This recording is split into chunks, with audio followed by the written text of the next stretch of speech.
অন্তর্বর্তী সরকারের প্রধান উপদেষ্টা ডক্টর মোহাম্মদ ইউনূসের লন্ডন সফরকালে তার সঙ্গে বিএনপির ভারপ্রাপ্ত চেয়ারম্যান তারেক রহমানের একটি বৈঠক হতে পারে। বিভিন্ন সময়ে বিএনপি চেয়ারপারসন বেগম খালেদা জিয়া দপ্তরে সংযুক্ত ছিলেন এমন কয়েকজন সামাজিক যোগাযোগ মাধ্যমে পোস্ট দিয়ে এমন তথ্য জানিয়ে আসছেন। ঢাকায় বিএনপির গুরুত্বপূর্ণ সূত্রগুলো জানিয়েছে, ডক্টর ইউনূসের তরফ থেকেই এমন একটি বৈঠকের বিষয়ে আগ্রহ প্রকাশ করা হয়েছে, যদিও সরকারের দিক থেকে এ বিষয়ে আনুষ্ঠানিক কোনো তথ্য প্রকাশ করা হয়নি। এছাড়াও ডক্টর ইউনূসের সফরের কর্মসূচিকে সরকারের সূত্রগুলো কনফিডেন্সিয়াল উল্লেখ করে বিস্তারিত জানাতে রাজি হয়নি।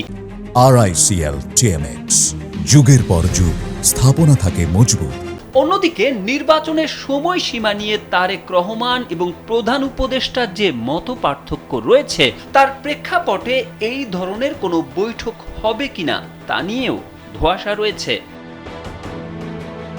এদিকে ঢাকায় ভারপ্রাপ্ত পররাষ্ট্র সচিব রুহুল আলম সিদ্দিককে ৪ জুনের সংবাদ সম্মেলনে জিজ্ঞেস করা হয়েছিল যে লন্ডনে বিএনপির ভারপ্রাপ্ত চেয়ারম্যান তারেক রহমানের সাথে প্রধান উপদেষ্টার বৈঠকের কোনো কর্মসূচি রয়েছে কিনা।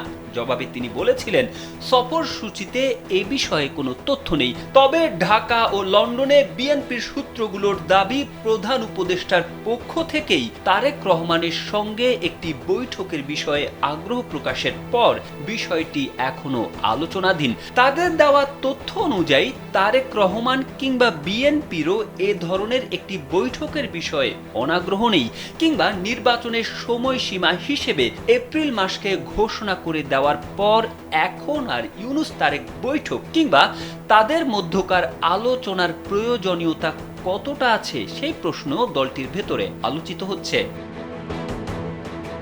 তবে শেষ পর্যন্ত উভয় পক্ষ একমত হতে পারলেও বৈঠকটি কোথায় কিভাবে হতে পারে তা নিয়ে দুই দিকেই নানা ধরনের মত আছে।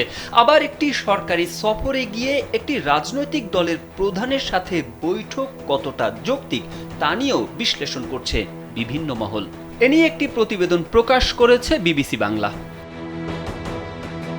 তারেক আহমেদ, কালবেলা।